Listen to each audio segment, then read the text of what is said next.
over here, and welcome to Campaign Comrades, your favorite leftist gaming podcast. Folks, we are talking about 1995 Mortal Kombat. A bit of a full circle moment for us here on the podcast. Before we ever officially released an episode, we did a series of test recordings, both to see if we felt that we were confident that we had the juice, so to say, or that technologically speaking that we could figure out how to do. According to some of our YouTube comments, we don't have the juice, and we are proof that podcasting equipment is too accessible. And in general, yes, that is true, but also it's come up with a new joke, with a new burn. It's old at this point. People have one of two jokes, and that's it. But meanwhile, they're still engaging with the content and disagreeing or even agreeing or boosting. So it obviously got you some way. So gotcha. But yeah, so one of our an original, we internally refer to them as our lost episodes, which I think may have officially been lost. I don't think I have. I don't know that I have the recordings saved somewhere. They may be in perfect, because then we can just do the other Mortal Kombat movie. I'm gonna find out right now. Yeah, because we did was that 2021? Something like that. The recent Mortal Kombat that's getting a sequel sometime, I think this year. Or, October or something. Came out. So yeah, it was 2020, the 2021 one. We did the official episode, it wasn't official, but the test episode on that movie. But in preparation, I watched the original Mortal Kombat and Mortal Kombat Annihilation just to kind of get the full spectrum of adaptations. And I have one of the other lost episodes for sure. The Grandma's Boy one? That was I think one of the first ones and was a good one. But I feel like I've lost track of where the Mortal Kombat one is. I'm going to find it. But so we're going back to the well, but also starting off fresh with the original 1995 Mortal Kombat, which in my opinion, large thoughts first, I think is the better. It's the best Mortal Kombat movie. It's better than the 2021 one. I'll say it. Mortal Kombat Annihilation is special. It's like a special thing. It's like a unique artifact of really shitty movies. It's a type of thing that should have been a direct to DVD type movie or direct to VHS in that era. But even been Laserdisc. I don't know how that movie ever saw a theatrical release. But yeah, 95 is so much better than the 2021 movie. It is not only a better movie, besides looking and feeling dated, but it's absolutely the better adaptation. Hands down. I don't even remember the character's name from 2021. Because he's a created character. Yeah. And that movie was had more of a movie. It had they were trying to make the characters more than something, more than what they were, whereas this was just tournament. They were actually diving into the backstory of Scorpion. And Sub-Zero.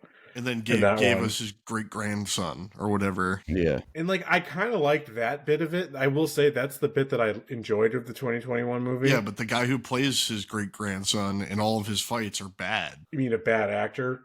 Yeah. It's Louis Tan, who, very odd. I'm looking at his name is Cole Young in that movie. But his Wikipedia page doesn't even have a photo of him, which is very odd because he's I'm pretty sure he's a model as well. He's trying to make it so AI can't scrape him. Yeah, he's an American actor, martial artist, and model. That's weird. I just remember that his whole gimmick was that the more damage he takes, the stronger he gets. Which, that's some true American representation, though. Just you derive your strength from getting the shit kicked out of you and getting pissed off. That's some real dumb guy representation. Dragon Ball did it first with the Dragon Ball Super exclusive Ultra Ego for Vegeta. He just gets angry. His power level rises. Yeah, so this movie, 1995, has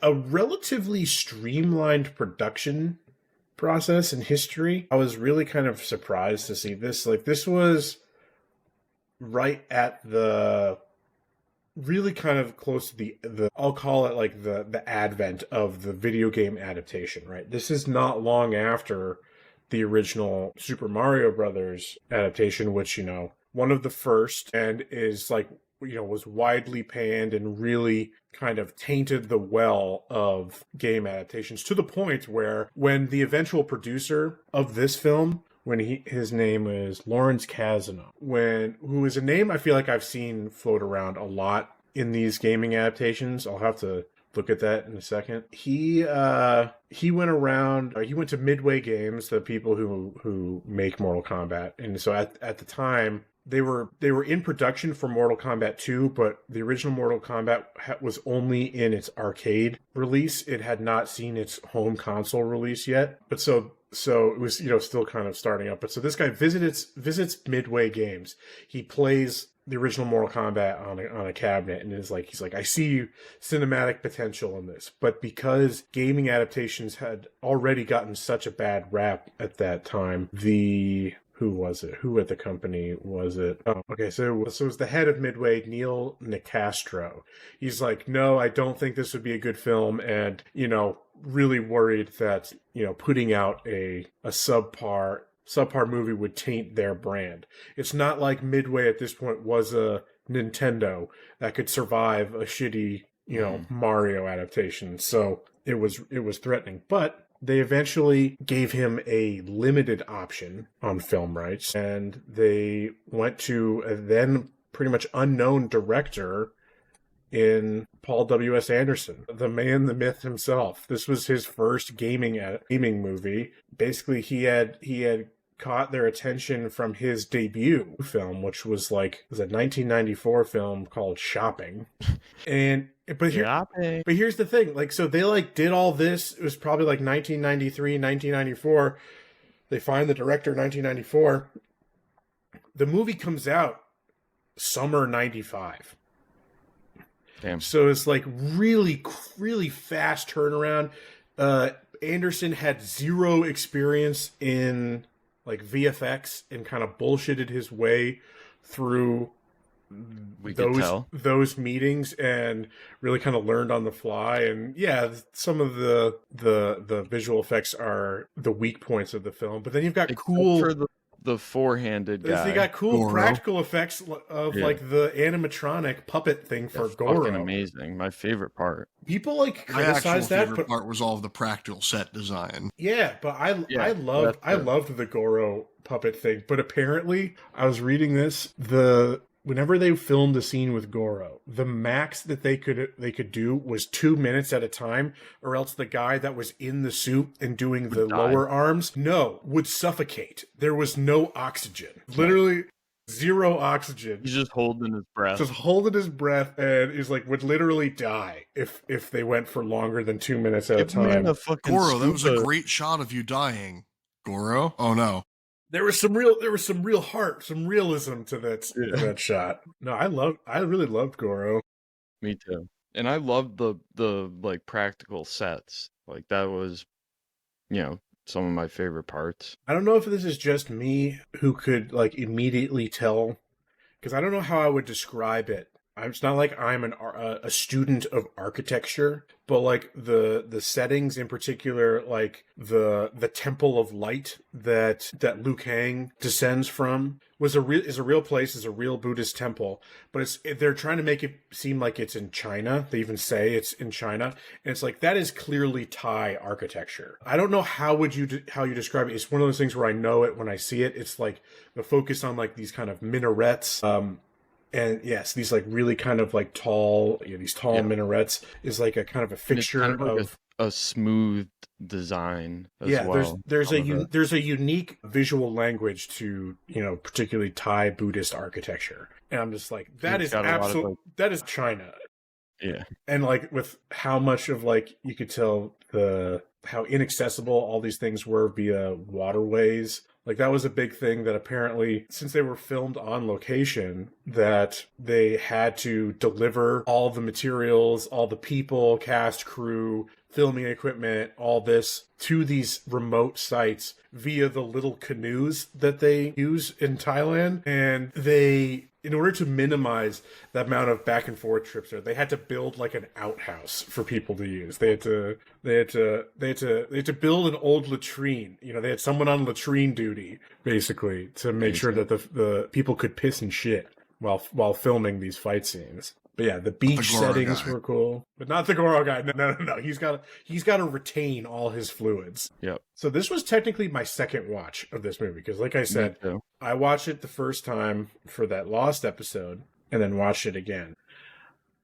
I will say, and I won't deduct points for it, but I will say it lost a bit of its charm for me on this second watch. I remember enjoying it and being much more engrossed with it the first time. I caught myself looking at my phone a lot more during this one. And not that it was too long. It's like an hour and 40 minutes. Yeah, between an hour and a half, an hour and 40, depending on credits. And it's not too long. I felt like the pacing is decent. Characters are silly and campy enough to not have me, take it too seriously. So it's definitely a film that I enjoy, but I couldn't really put my finger on what it was about it that... Got it for you. Ready? It is a Power Ranger. Okay.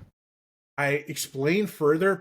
Very top level, I get what you're saying. Yeah. And I agree. In terms of its acting, that's like one of the biggest... It's got Power Rangers level acting. You've got Chosen Ones. They do lots of unnecessary flips in their fighting. Very, very obvious pulled punches on all combat scenes. The editing and cutting is very Power Rangers, where it'll be like, you'll see Sonya Blade do like a spin kick, and then it'll cut to the person getting kicked so that it looks like they got hit. Right. Lots of putty men. This cast is interesting because they hired pretty much all actors who have pretty extensive martial arts training, with a couple exceptions. The GOAT, the absolute king, the Highlander himself, Christopher Lambert as Lord Raiden, is a standout. I have to admit, it still made me laugh when he's doing his kind of white savior routine when he first shows up at the Buddhist temple. As like a beggar. And all the monks are just bowing down to this gray-haired white devil. Literally a demon. Fantastic. Literally a white demon. And yeah, Liu Kang is like, why are you bowing to this white man? Yeah, he's like, this can't be Raiden. The fuck? You're telling me this culture that has existed for 6,000 plus years is venerating a creation of Dr. Yakub? Like, come on. Blasphemy. Come on. What's going on? This Yakubian devil it can be traced back to ancient China? Get out of here. I got some men on the corner of a Brooklyn street that need to talk to you. Yeah, Jesus Christ. If it weren't for this role in this particular movie, would we have gotten Scarlett Johansson in Ghost in the Shell? Well, see, they're different because they don't even try to Chineseify him here. No, he's just a white man. They make him more white. Yeah, they make him whiter, if anything. Yeah. Versus where they are definitely trying to without putting in kind of slant-eyed makeup on ScarJo, they're trying to kind of race bend there a little bit. She's kind of a similar tradition though of putting a white actor in an Asian role. Right. Or a white they're savior trying role. to with her, they tried to make it a little more ambiguous. We obviously know that's Scarlett Johansson, right? But they try to Asian her up a little bit, whereas they don't care at all here. See, that's Hollywood learning their lesson. White hair. Yeah, make this man Gandalf the White with lightning. Yeah. Thor and Gandalf. So I love Christopher Lambert. So good. His it was great. Goofy ass unscripted giggling is a highlight. That was totally ad-libbed, where he just out of nowhere just starts laughing and then just the world's about to be destroyed. Sorry. And then he apologizes. But yeah, so Robin Xiao playing Liu Kang, Lyndon Ashby playing Johnny Cage. They're both have extensive martial arts backgrounds. The actors who, you never see their faces, but the actors who play Sub-Zero and Scorpion were Are you kidding me? We see Scorpion's face. He pulls his mask off and it's a skeleton. It's Skeletor Man. Yeah, that is true. One was a jiu-jitsu fighter. The other one was a karate champion. Scorpion, the actor who played Scorpion, was a karate champion, and Sub-Zero was jiu-jitsu. So that was cool because one of the absolute undisputed highlights of this of this movie are the fight scenes. Is that the action is good, well choreographed. They don't use stunt doubles for the most part. And even I was reading this as well, that a lot of fights had real, like, full contact, with some notable exceptions. Like, Bridget Wilson, Sonya Blade, is not one of the, trained martial artists for the film. The actress who we all know most predominantly as the teacher from Billy Madison.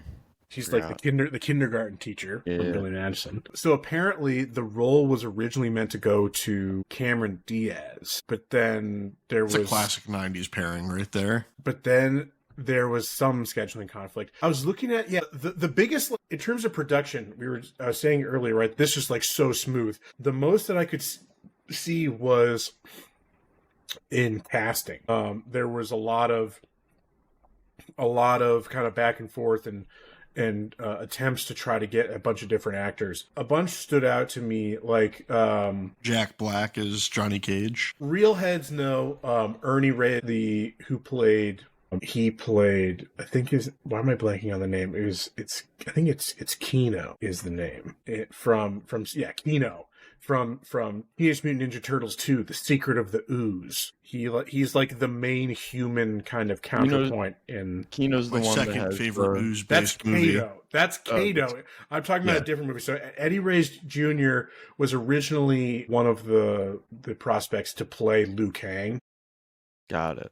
And say he's, again, another one of these. He's like an actor who's like has his extensive martial arts background. Hey man, Liu Kang was dripping sex appeal this whole movie. Dude, having the fucking like Heather Locklear blowout, the hair on him was beautiful.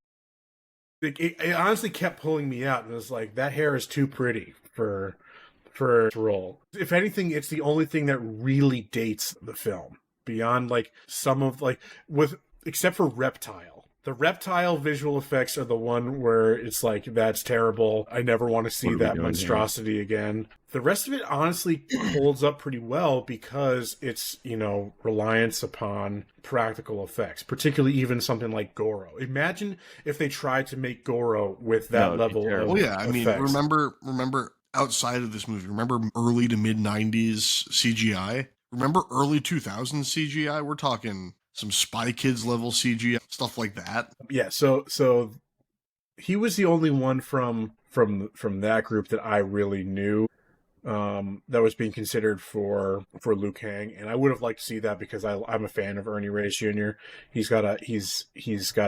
He would have handled like some of the comedic bits really well, because Teenage Mutant Ninja Turtles 2, Secret of the Ooze, one of my all-time favorite childhood movies. I love the trilogy, but Secret of the Ooze is the GOAT. It's the Empire Strikes Back of the TMNT franchise, let's be real. And he's a really good part of that.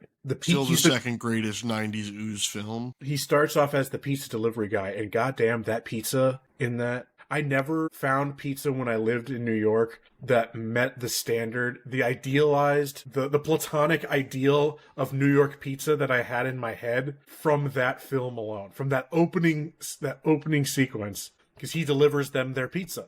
And that's how he starts to know them. Okay, enough about Ernie Reyes Jr. Would have been cool. But then we had Sharon Stone, Christina Applegate, and Cameron Diaz were considered for Sonya Blade, but ultimately went to Cameron Diaz would have been pretty good. So the kind of the point I wanted to make with looking at Cameron Diaz was also the fact that others who were considered for Johnny Cage included Tom Cruise and Johnny Depp. And it's like, can you imagine if you had that level character of star power in this movie, what kind of movie it would have been? Yeah. Whereas Johnny Depp couldn't have been. First, we have to remember. I don't think any of them would have been right for this. These had to be kind of I don't know. Tom Cruise would have been asking to names. be doing everything in real life. So he would have been like, I need you to impale me with But he would have... No, it wouldn't be as campy of a movie. Yeah. A big part of this is the schlockiness of the acting. Yeah. And I honestly feel like, not to say that Tom Cruise or Cameron Diaz are generational talents in terms of their acting, but it's more about kind of the allure of the image of crap. There was a word I'm looking for. Just the cultural cachet that they carry. I'm just trying to picture 90s Johnny Depp doing this. No Johnny Depp can do this. It would have been too gay. I mean, I think Tom Cruise as well. Very extremely closeted. Yeah, it's different ends of the spectrum there. I don't think that either of them could pull off. I mean, maybe Johnny Depp could pull off the swagger of Johnny Cage, the kind of irreverency of Johnny Cage. But it's a different swagger. You're right. It's too cool. It's not. Yeah.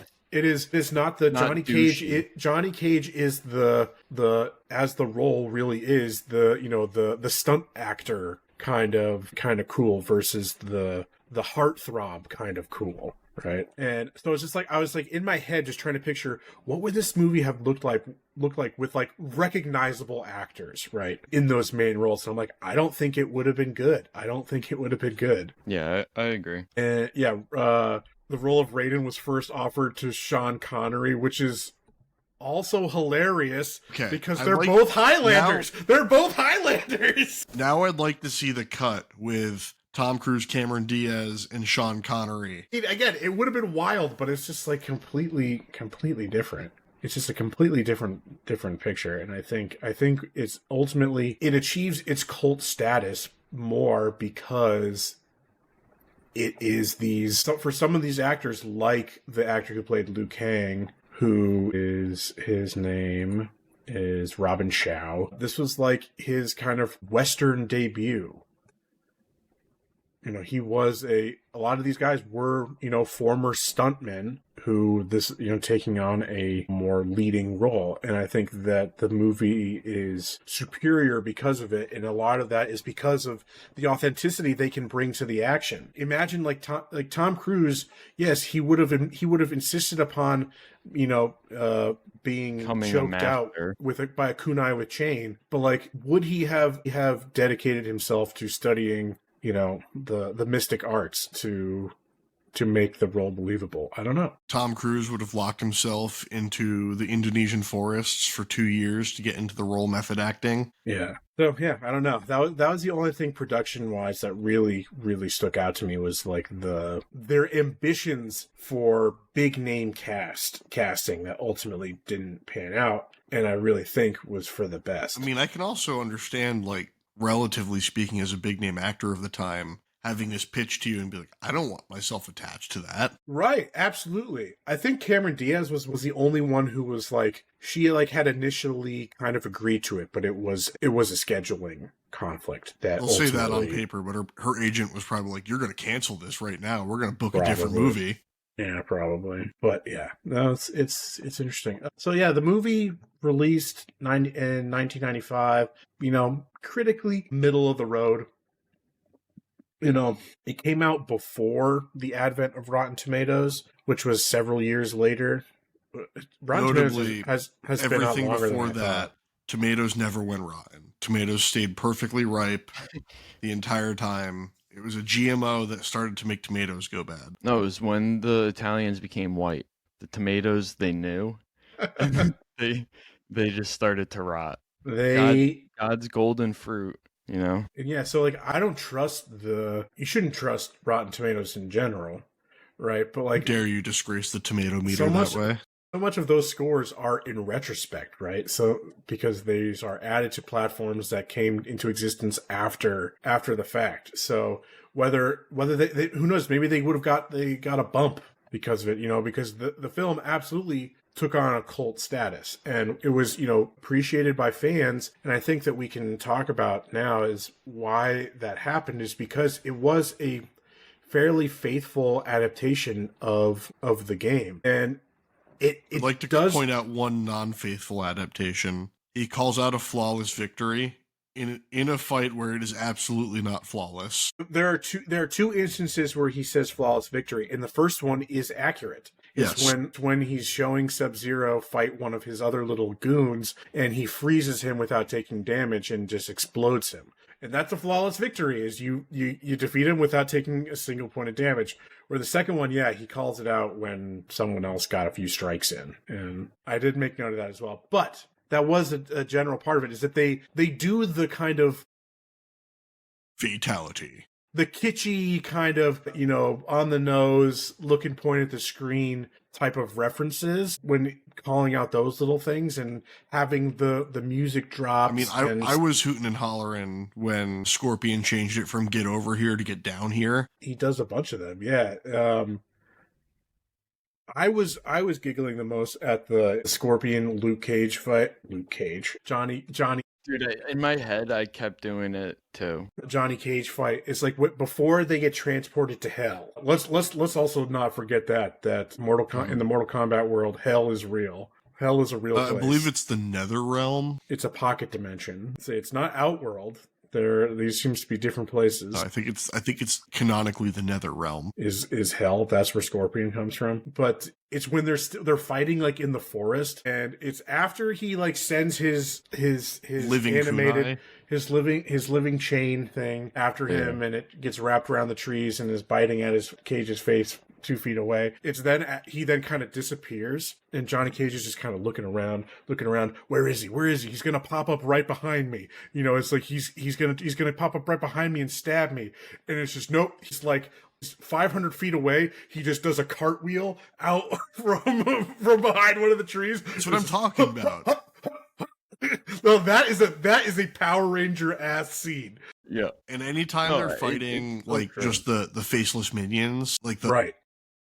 In mass, those are putty men. That's Rita Repulsa has sent her goons after you. But dude, that is one of the silliest visuals ever. Is just him trying to be intimidating from half a football field away. You were about to mention the music. Well, they dropped the Mortal Kombat song multiple times, and it slaps every time. They do it to open the movie. Yeah, it's great. Yeah. Imagine sitting in a theater in 1995 and having 1995 theater speakers blasting that at you. I really liked how they actually embraced the tournament. That is the core structure of the film. It was our biggest criticism of the 2021 film is how scared they were to sit down and have a tournament arc. Like they really have to make some kind of grand story about it rather than recognizing that it's a reason why it's one of the top anime tropes ever is the tournament arc. Everyone loves a tournament arc. It's so good. I don't understand why the fear of feeling the need to overly narrativize a story that is almost non-existent in the first place, and it's not what people are there for, right? You're just gonna invite criticism, and it is such a natural way to present again what people are there for the fights, for the matchups, to see Sub-Zero and Scorpion fight each other, which they cock tease you with that they're gonna fight at first, and then they're like, oh nope, they're both brainwashed allies now. That one is pretty bad, but I love the narrative.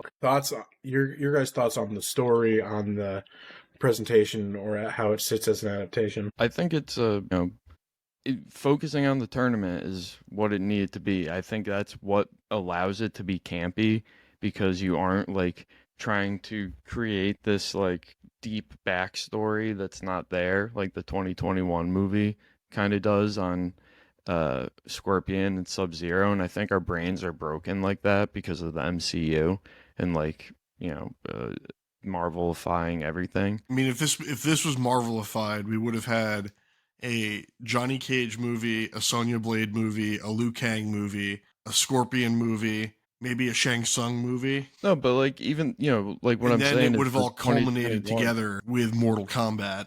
Like we're gonna get with the Nintendo universe, where it all culminates in a Smash Bros. Movie. No, but what I'm saying is like the 2021 adaptation, like it sets it up kind of like every IP does in a when they release a movie. It's like that has the potential for a universe. So like they introduce two of the biggest characters. You get like your backstory on them. And then like it's left open to, if it's successful enough, to make others that will bring in other characters and the new characters, and then it just like feeds this Marvel machine.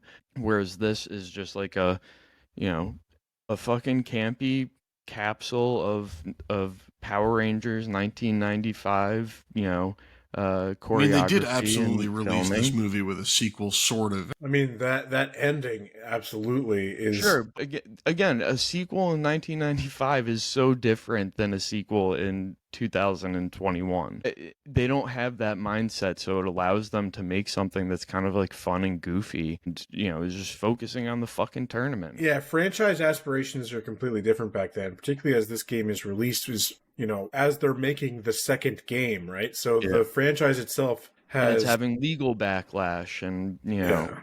Well, particularly a lot of fighting games, especially in the 90s, sequels were just a means of adding to the roster because you weren't updating games to be like, oh, we can add characters with DLC. It's like, oh, well, now we want to add a couple new maps, fighting stages, and like 2 new characters. So here's version. Speaking of the roster, you know what's great about this movie is that it lays bare the kind of creative emptiness of 3 of the characters of the roster, that literally showing that Scorpion, Sub-Zero, and Reptile are just chromatic reskins. Yeah, they are color swaps. They are the same character with just different colors. One's yellow, one's blue, one's green. I mean, that was literally straight from the game. Yeah, no, absolutely. That was that's what you're saying. Like the game itself is just reskinning things. Well, that was a restriction at the time with how the cabinets and consoles worked. I love it. I love just that they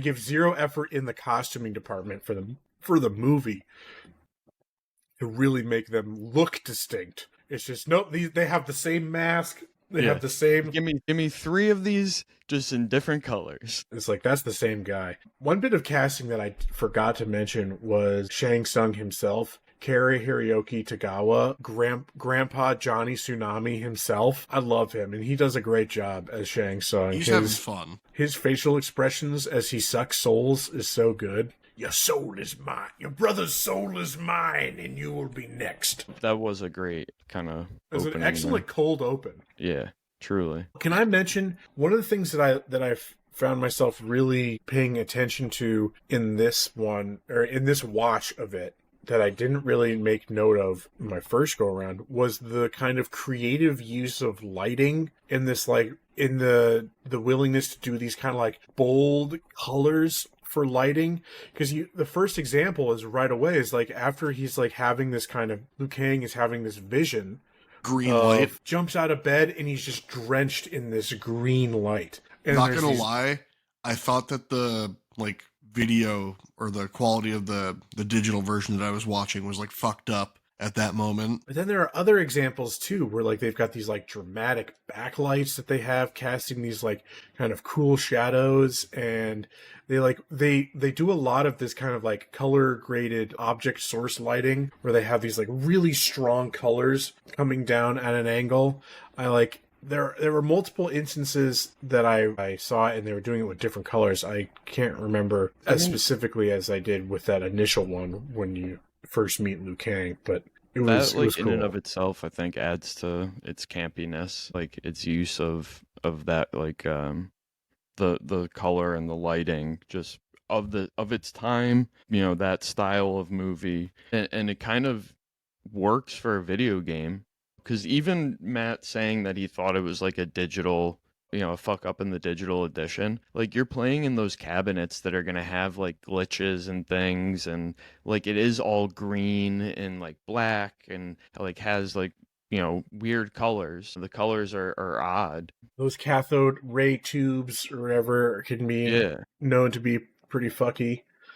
Yeah, no, I thought just this use of color was kind of cool. Not that like there were like, I wouldn't say that this was like shot in any like remarkable way in terms of its like scene composition. It was largely in its use of color and lighting that I found it was willing to take some interesting risks, which I thought paid off in the end. For that very reason that you said, Mike, is that it added to a kind of campy feel that like was kind of from the get-go showing you that like we're not beholden to realism. Right, we're willing to be kind of extra with it, which was cool. I liked it. And then just like the dialogue, man. When Sonya and Wes Anderson has never been known for the when Sonya quality of his writing. Sonya and Jax are hunting down Kato in the nightclub.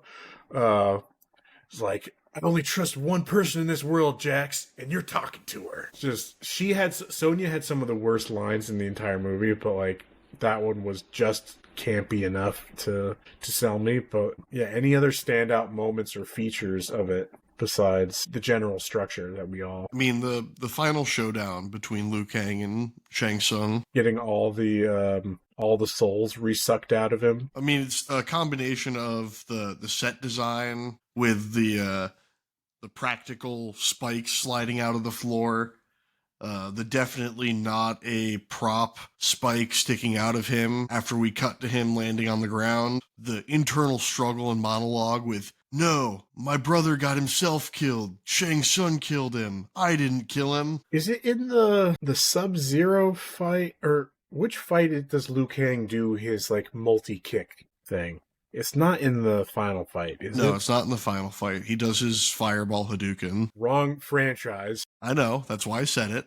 Yeah, wrong franchise, but yeah, he does his fire attack. Which apparently, yeah, in the new redone Mortal Kombat universe, like Raiden isn't a god anymore, but Liu Kang is, and he's the god of fire. Yeah, because wasn't it they do that purposely because it was like a way of like showing it's an alternate universe? No, it's like a they went down the multiverse route and did all sorts of weird ass shit. Creative. Yeah. It was the big reason why I think it ultimately wasn't not very successful. Mortal Kombat 1 kind of fell off. I don't think it's in the Sub-Zero fight that it does the multi-kick, though. Because the Sub-Zero fight... Is it Reptile? Is it the Reptile fight? Yeah. Because the Sub-Zero fight is the one where she's like, use the element that gives life. And he looks and there's a bucket full of water on the ground. And he throws the bucket of water at him and it crystallizes perfectly into a spike instead of, how water would normally freeze in that manner everywhere. Katana was my one kind of disappointment. I don't think she had much personality. Still more personality than Katana in Suicide Squad. This is Katana. She's got my back. Her sword stores the souls of the people she's killed. Who came up with these characters first? Whoever invented... I'm not as familiar with the DC comic writers, other than like Alan Moore. There's some similar concepts here with soul sucking and characters named Katana. Is she an adopted princess of a Katana, a DC comic character, was created by writer Mike W. Barr and artist Jim Aparo, and first appeared in The Brave and the Bold 200 in July 1983. So she pre-exists them. The Johnny Cage Goro nut punch. Yes. Is that a reference to the game? Is that a move he did in the game? He does a nut punch of some sort. I know he does. It's one of his fatalities. I know he does it now. I didn't know if it originated in the movie or not. Couldn't tell you that before. I'm not a historian on the first Mortal Kombat game. I've played a bunch, but like, yeah. Okay, Cage is infamous for his signature nut punch attack. Okay, so yeah, I'm seeing that it does exist in the 92 version. I just wasn't aware if it was itself a reference or if it was something that was taken from the film. Because that would have been cool if it was like something that a real iconic thing that the movie did and was translated to future games. But yeah, it does not appear that that's the case. But yeah, Goro is this unstoppable killing machine. You just see montage of him just annihilating contestant after contestant. He kills someone who you're supposed to feel bad for, but like the characters themselves only met him briefly at the start of the tournament. He gets owned and gets his soul sucked, and then Johnny Cage challenges him, and they're like, he's mortal, he can die, there's got to be a way. And his weakness is he's probably got 4 testicles, so just nut punch, and it's precedes his downfall. I think testicles grow at double the rate of arms. So once you get like another set of arms, you don't get just one set of testicles, you get 2 sets of testicles. And then, if he had 6 arms, he would have... I don't think your math 14. Is quite accurate there. I think it's... Yeah. You have you have a testicle per arm. Nah. It's not he's got... It's not per limb. How can you say no? You've got 2 arms and 2 testicles. Do you have Are you announcing something? But That what he I'm gets saying more or is less when you testicles? get once he gets 4 arms, I'm theorizing in this world he then Technically, gets 6. everyone has 4 arms. They're the part of your arm below the elbow. I'm gonna push your glasses up higher. Dig those. Too bad you don't have the little feeties, so you could just dig the metal into your nose. You want to get a pair of those sunglasses that just clip to your nose, Morpheus style. Those are pretty dope. Yeah, they don't have Yeah. the ear bridges. It's just no. He's got, I think if he's got more than 2 testicles, it's 4. He's got 4 balls. I concede. He gets double the testicular torsion from that punch. Johnny Cage is part of the Shadow Wizard Money Gang, and he cast testicular torsion on him. He casted tungsten ballsack. That is Goro's weakness, and proved his defeat. We kind of skipped over Kano and the fight between him and Sonya. Definitely the worst fight of the entire movie. And it's because they really have to like move around her not having And that's when they're doing martial the arts skills tucks that Matt was talking about that are very Power Ranger-esque. And like here we gotta draw it out by making because you can see like that like she's like getting ready for a move and Kano's just like sitting there just kind of it's like he's stuck in an idle animation. Yeah, or it's almost like the game. It is the game. I'm saying he's stuck in a game idle animation as he waits for her to kick him in the face. It's like he tries to pull a Crocodile Dundee. That's a knife. Threaten her with the knife he used to kill her partner, who we don't know. But yeah, he gets his absolute ass kicked in, and by this woman who clearly can't fight and not on any near the same league as the others. I like the little back and forth with him and Goro, where he's trying to like contextualize, like, oh, you're the Lord of the Underground. Like, I run the underground in my world too. Like talking very two fundamentally different types of underground. Same, but different. But then, yeah, they give Kano enough screen time for him to be taken out way too quickly and to have that fight not be built up. Plus, they don't give him the laser eye. I mean, he's got the metal face, but he's got the metal plate on his eye, but it doesn't have the laser beam. Yeah, but could you imagine trying to do that in the 90s? I feel like they could do it. Yeah. I feel like they did could that do it shit at for, least like, once. Superman and shit. I feel like they could do it at least once. There goes all our budget, Paul. Yeah, so yeah, the plot is basically they get invited to the tournament. They're all participating for various reasons. Johnny Cage to prove to himself and to the wider martial arts community that he's not a fake, that he is a real fighter. Sonya is trying to get revenge on Kano for killing her partner, and Liu Kang is there to also avenge his brother, which we've already mentioned. And they come together as friends. They fight. They beat Goro. They beat everybody else, and then they got to go to Netherworld or Outer World, I should say.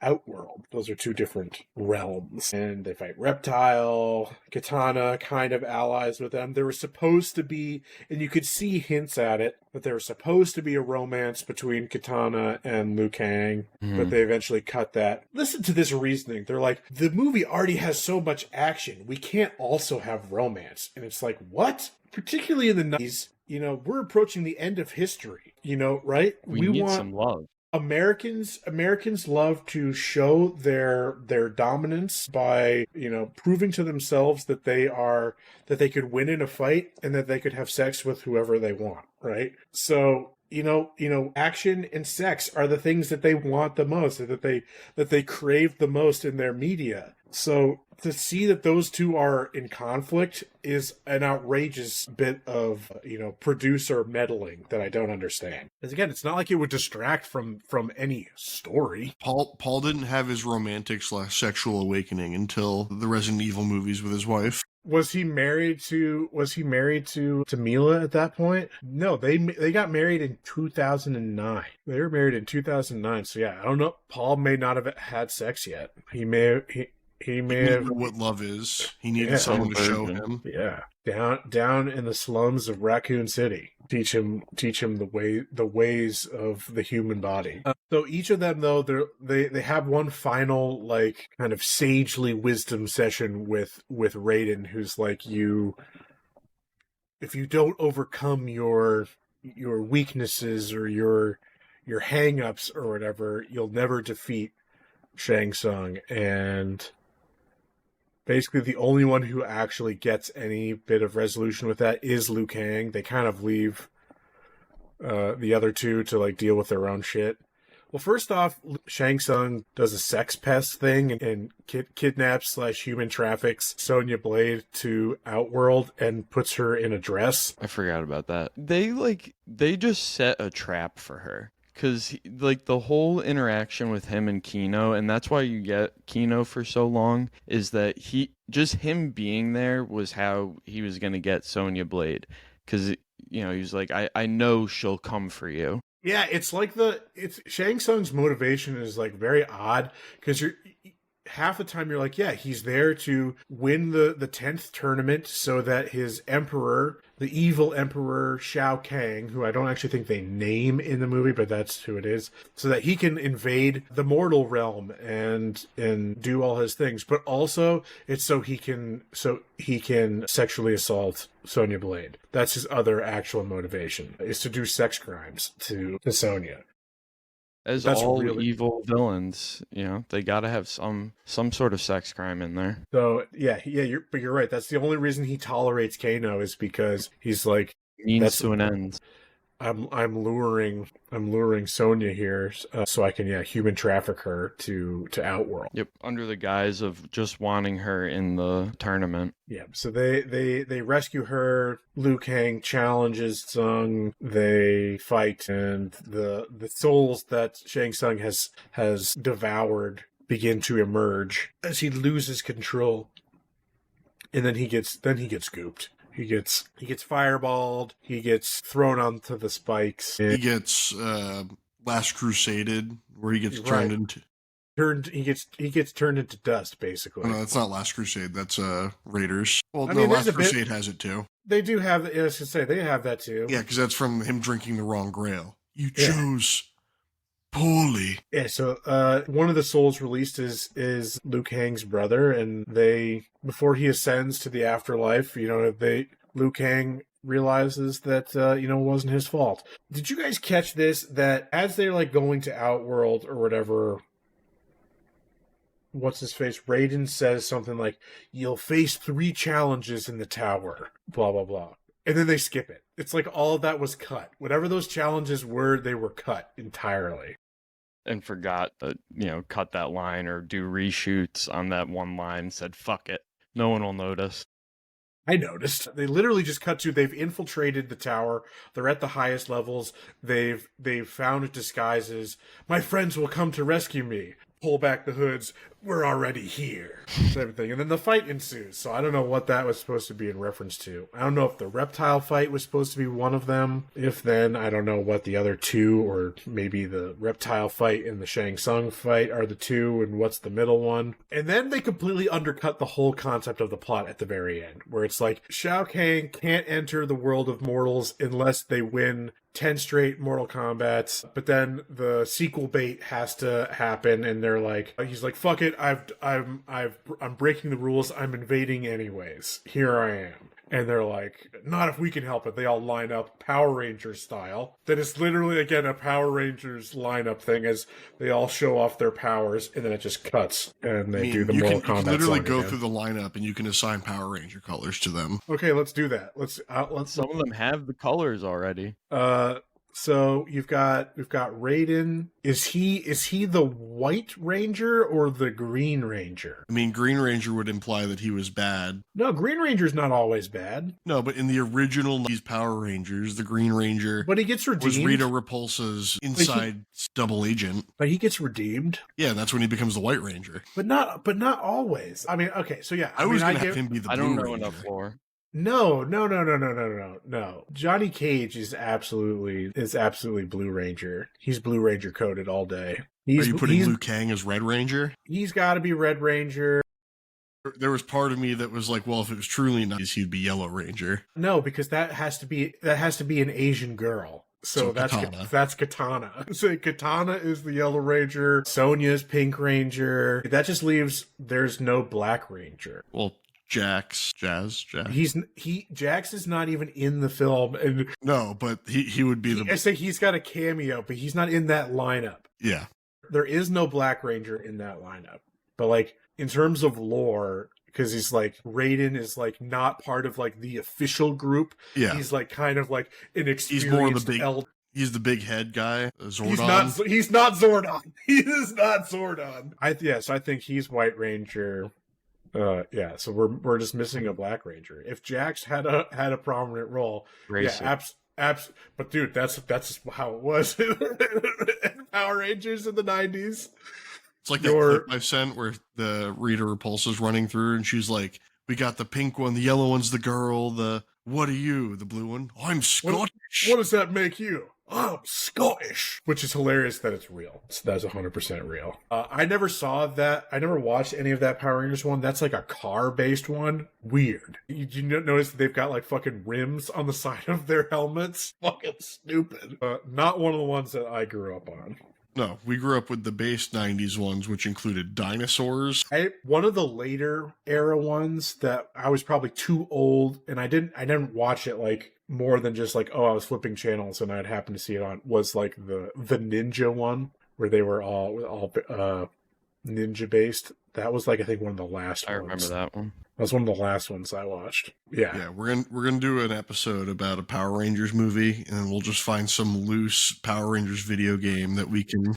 I have to say, I'm an apologist for the modern. I don't forget what year it is for the modern. I'm an apologist for that one. I enjoyed that one. That's got to be like 2019, 2020. I think it's like 2018. Damn, that's even older than I thought. 2017 is only like 2-3 years ago. They make sure not to do the extreme racism there, although not entirely. So they swap. There's a black kid and an Asian guy. And the black kid is the Blue Ranger, and the Asian guy is the Black Ranger, so they swap that. But at least the Asian guy wasn't originally the Yellow Ranger as well. But Trini Kwan, the character Trini Kwan, is the Yellow Ranger. Yes. So they gotta keep that. They gotta keep something. You want to know something funny? I feel like I've said this on the pod before. But on like standard affidavit of service for like process service in New York, like one of the boxes you could check for someone's color is yellow. God, you live in a backward state. New York is totally a backward state. It's not yellow because they're Asian. It's yellow because they have that sick disease. Jaundice that changes their skin tone. Yeah, they've got jaundice. It ain't that. They're suffering from acute liver failure. Yeah, nah. I mean, maybe there are probably a lot of drinkers, but all right. Final thoughts, and then let's give our rankings. Let's give our ratings here. Who wants to go first? On ratings or final thoughts? Final thoughts, and you can do final thoughts into your. Final thoughts is it's a very fun, campy movie. It's short. You know, this was my second watch too. I had the same sickness as Ben and, was on my phone, but I don't fault the movie necessarily for that. Yeah, I think all the things we said, it's enjoyable. And for that reason, for my adaptation score, just because they go with the tournament. They do tournament arc. I'm going to give it an 8.2. On adaptation. There was not enough like video game Easter eggs as there could have been, like a fucking, a cabinet or something like we've seen in other movies. So that, that's why 8.2. Movie wise, for its campiness and its glory, I'm going to give it a 7.8. All right. Final thoughts. This is the type of bad movie I actually enjoy watching. I will watch this 20 times out of 20 before you get me to watch the Minecraft movie another time. I will watch this. What about Assassin's Creed? That's not a real movie. That never happened. I don't know what you're talking about. That movie does feel like a fever dream. It really does. But yeah, that's where I land. I was enjoying myself. I would say adaptation wise falls probably, I'm gonna say like high sevens, like 7, 8. Just because they are limited by the technology of the time. Obviously, they're not going to go full, like, ripping people in half or giving us the full fatality treatment. I mean, they give you a good one with Scorpion. He fucking explodes. But you mean he was already a CGI man at that point? No, that was practical. Like, you could tell with how stiff the skull head thing was. But then, like, when he explodes, they have limbs that you see. You see, like, a foot and a hand. Just movie-wise, I mean, obviously I recognize and acknowledge that it's a bad movie. Like, it's not we're not sitting here and talking about cinematic masterpiece. It's not Schindler's List. It's not the Titanic. No movie we ever do on an adaptation is ever going to be quote unquote good cinema. Well, I'm sorry. Did Sonic 3 not have good cinema writing for you? So they always have to be graded on a curve of what they are, right? But I'll probably have it low 7s or high 6s, and I'll give it a 7.3 and get it to that low C tier. Yeah, so my final thoughts are very similar. I think its adaptation is strong and is obviously its strongest suit. I think your point, Mike, is an interesting one in that, but I don't know that it would change my opinions, that they have plenty of references that fans understand. Yeah. No, it was just I wanted to see a cabinet. They just move a little bit away from the in-movie acknowledgement of video games, right? They are a little bit afraid, I think, of really fully drawing that parallel. And it's it's not without reason, right? We kind of started this episode saying how, video game adaptations at the time, to this extent, it's had done such damage that you still get it today, right? That, video game adaptations are immediately downgraded in terms of their quality and the expectation, right? So to try to distance yourself as much as you can was to their benefit. But they respected the fan base, the franchise. They understood, and this is, I think, why it was a good choice, is that this is not a game, a franchise, whatever, that takes itself too seriously. So that they can be silly and still be respectful in a lot of ways. Respectful to the material. So for adaptation, I think I want to give it a clean 8, which will easily enough give us a score of 8 as our... Why do I keep doing that? Give us a clean score of 8 for our average. And then for the movie, that's a little bit tougher for me. I am, in general, I think more than most of us here in the group, that I enjoy kind of campy, bad action movies the most. Like, that I prefer that type of movie to cinema type Probably of thing. there with you. No, I know. We do share it a lot, but it is, I think, I'm the most forgiving in that regard. If I can't watch the movie with my beret on while feasting on artisanal cheeses with the wine tasting, twisting your mustache up to if the movie doesn't make me existentially ponder the meanings of existence, you send it back. And not in the way like the Minecraft movie made me existentially ponder the meaning of existence. Is life worth living anymore? Yeah, I don't know though. It's just, I think I think I'm just generally more forgiving in a lot of ways. So I don't want to be reactionary to my own tendencies, right? It's just, I feel like my experience, I'm trying to keep my experience from watching it this time from coloring my initial experience with it. Like, I really enjoyed it watching it the first time and probably would have given it like an 8 or higher at that point. I think right now, where I feel today, I have to give it like a 7.5.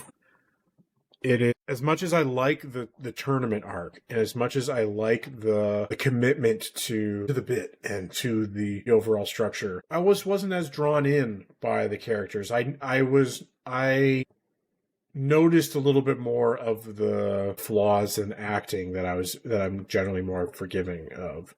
Like, I didn't like Liu Kang as much as I did initially, and him being truly the main character, that's not a good thing, right? So I think I'm happy with giving it a 7.5.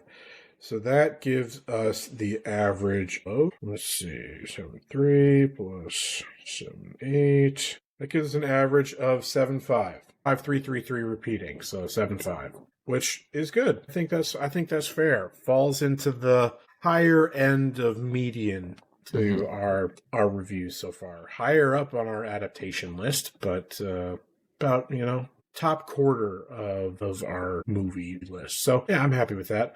And yeah, I think we've said what we need to. This again was a kind of unique full circle moment to be able to actually release an episode on Mortal Kombat. And you do Grandma's Boy next month, which is one that I can go back to and keep watching. Yeah, it's one of my favorite movies of all times. One of the pinnacle FX movies. Uh-huh. Well, anybody who's listened to these episodes knows that that's our true barometer of success. Yeah, I would do a Grandma's Boy episode again. So maybe we will see that one eventually. You'll have to stay tuned though to see if we do that next week. Tell us in the comments if you want us to talk about Grandma's Boy.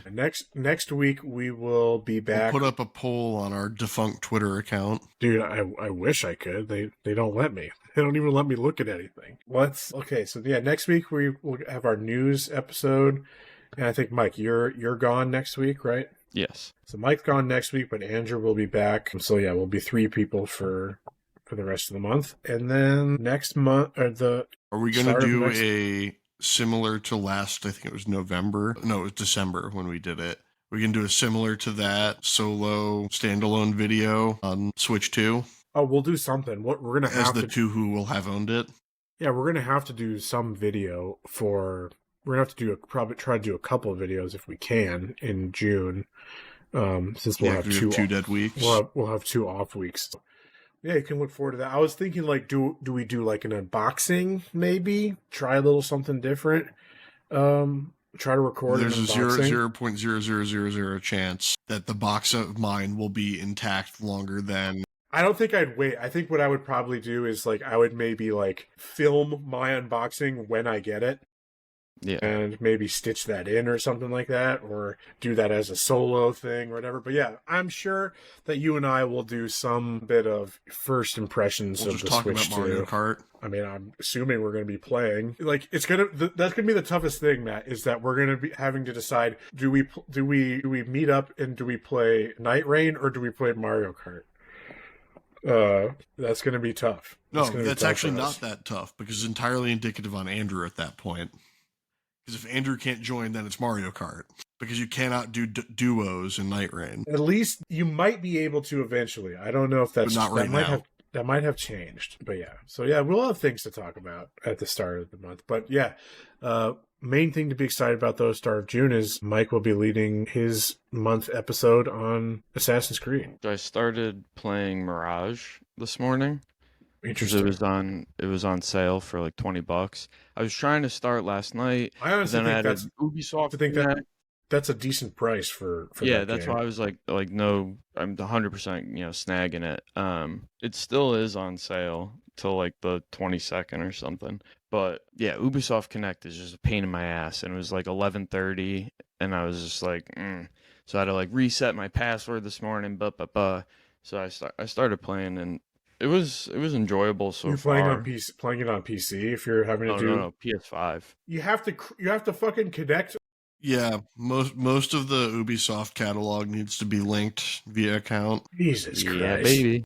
Dude, one of the primary reasons that I was pushed off of going into Shadows was when I looked into it. Technically, even though it's a single-player game, all trophies are online only because they're all connected through that, whatever they call their, like, shared Assassin's Creed Animus bullshit. Which used to be called, like, Infinite or something, but, like, is something else now. And I was sitting there, I was like, oh, cool. So me, who's entering the time of year where, like, rain and stuff will make my internet volatile.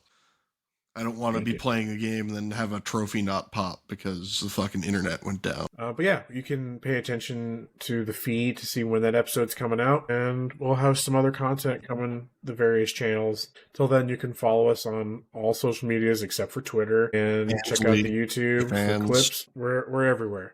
All right, folks. Thanks so much, boys. Thanks for stopping by today. We will see you next time. Bye-bye.